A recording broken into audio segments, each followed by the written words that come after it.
আসসালামু আলাইকুম প্রিয় বার্সা ফ্যান্স, প্রিয় কুলার্স। আজকের ভিডিওর মূল বিষয় হচ্ছে আরও একবারে হ্যান্সি ফ্লিক এবং তার সিস্টেমে আমরা যে এই জিনিসটা বলছি যে বার্সা অনেক বেশি করে হাই প্রেসিং করে খেলতে বাধ্য হবে যদি আসলে হ্যান্সি ফ্লিক এর আগে বায়ার্নে থাকতে যে কোচিং ট্যাকটিক্সগুলো অ্যাপ্লাই করেছেন সেটা এই বার্সাতে এসে অ্যাপ্লাই করেন। এখন বারবার করে এই প্রশ্নটা আসছে বার্সাতে আসলে হ্যান্সি ফ্লিকের অধীনে খেলার মতো বা তার সিস্টেমে খেলার মতো যথেষ্ট ফুটবলার আছেন কিনা। বিশেষ করে ফিজিক্যাল ফুটবল নিয়ে আমরা আলোচনা করছি। বলটা পায়ে না থাকলে অনেক বেশি করে প্রেস করা, হাই প্রেস করা, অনেক ইন্টেন্স প্রেসিং করা, অনেক পরিশ্রম করে খেলা, এমন টাইপের কথাবার্তা বলছি।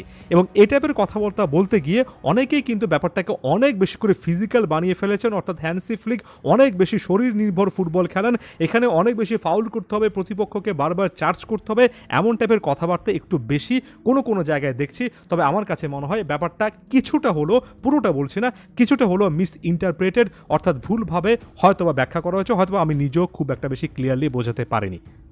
দেখুন, হ্যান্সি ফ্লিক মূলত বায়ার্ন মিউনিখে যে কাজগুলো করেছেন তার আগে আমি বলিনি জার্মানিতে হ্যান্সি ফ্লিকের, অর্থাৎ জার্মানির জাতীয় দলে হ্যান্সি ফ্লিকের মিশনটা খুব একটা বেশি সাকসেসফুল ছিল না। তবে আপনি যখন একজন কোচের সাফল্য ক্লাব ফুটবলের সঙ্গে জাতীয় দলকে মিলিয়ে কথা বলবেন তখন এটা খুব একটা বেশি জাস্টিফাইড হয় না। ক্লাব ফুটবল এবং জাতীয় দলের কনটেক্সট একেবারে ভিন্ন।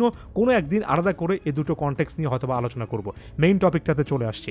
বায়ার্ন মিউনিখে তিনি যে কাজগুলো করেছেন, ট্রেনিং গ্রাউন্ডে তিনি অনেক বেশি করে জোর দিয়েছেন যাতে করে বায়ার্নের প্লেয়াররা বল পায় না থাকলে প্রতিপক্ষের উপর চাপ তৈরি করে। তবে তার মানে কিন্তু ব্যাপারটা এটা নয় যে তিনি বায়ার্ন মিউনিখকে অনেক প্লেয়ার এমনভাবে চেয়েছেন যাদের আসলে ফিজিক্যাল অ্যাবিলিটি মূল একটা ফিচার, যাদের টেকনিক্যাল অ্যাবিলিটি খুব একটা বেশি ভালো নয়, যাদের বল পায়ে দক্ষতা নেই। অবশ্যই হ্যান্সি ফ্লিকের ওই দলটাতে যথেষ্ট ভালো মানের ফুটবলার ছিলেন, তবে এটার সঙ্গে সঙ্গে তিনি এক্সট্রা যেটা অ্যাড করেছেন অর্থাৎ বল পায়ে দক্ষতা ওভারঅল কোয়ালিটিরও ছিল, এটার সঙ্গে তিনি যেটা অতিরিক্ত যুক্ত করেছেন সেটা হচ্ছে প্লেয়ারদের ফিজিক্যাল অ্যাবিলিটি, তাদের স্ট্যামিনা, তাদের পুরো মাঠে পরিশ্রম করার ক্ষমতা যাতে করে বাড়ে সেজন্য তিনি ট্রেনিং, অনেক ইন্টেন্স ট্রেনিংয়ে গুরুত্ব দিয়েছেন, জিম সেশনকে অনেক বেশি করে হাইলাইটেড করেছেন, যে কারণে বায়ার্ন মিউনিখের প্লেয়াররা তো এমনিতেই স্কিলফুল ছিল।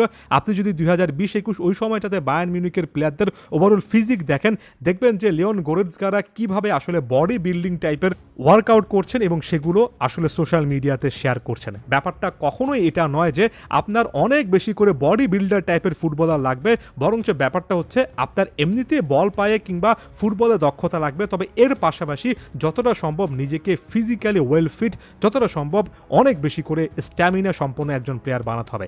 যে কারণে আমি গাভির কথা বারবার করে বলছি, গাভির পা থেকে যখন কোনো একজন প্রতিপক্ষ প্লেয়ার বল কেড়ে নেন, গাভি কিন্তু ওই প্লেয়ারটাকে একেবারে রীতিমতো হাউন্ড করেন, তার পেছনে ছোটেন এবং তার কাছ থেকে বল কেড়ে নেওয়ার অন্যরকম চেষ্টা করেন। গাভির ওভারঅল যদি আপনি ফিজিক দেখেন, এটা কিন্তু অনেক বড় বা অনেক মাসল ম্যান টাইপের কোনো ফিজিক না। যদি গাভি জিনিসটা করতে পারেন বাকি প্লেয়াররা কেন করতে পারবে না? হ্যান্সি ফ্লিক ব্যাপারটা এমন নয় যে সকলকে জিম সেশনে পাঠিয়ে তাদের বডি বিল্ডিং করবেন, বরঞ্চ তিনি ফুটবলীয় জিনিসের পাশাপাশি স্ট্যামিনাকেও অনেক বেশি করে গুরুত্ব দেবেন। বার্সা বল পায়ে না থাকলে যাতে করে অনেক ভালো প্রেসিং করতে পারে, টেকনিক্যাল এই বিষয়টাগুলোতে অনেক বেশি গুরুত্ব দিতে গিয়ে হয়তোবা ফিজিক্যাল ব্যাপারগুলো আসবে, ফিজিক্যাল ব্যাপারগুলোকে প্রায়োরিটি বানিয়ে টেকনিক্যাল ব্যাপারগুলোকে সেকেন্ডারি বানিয়ে ফেলবেন। ব্যাপারটা এমন নয়। আরও একটা জিনিস মাথায় রাখতে হবে, এখানে বড় রকমের একটা পরিবর্তন আসছে এবং কেন এই জিনিসটা দরকার সেই জিনিসটার একেবারে পারফেক্ট একটা এক্সাম্পল কিন্তু সেভিয়ার বিপক্ষে ম্যাচে বার্সা দেখিয়েছে। এই ম্যাচটাতে বার্সা 2-1 গোলে জিতেছে।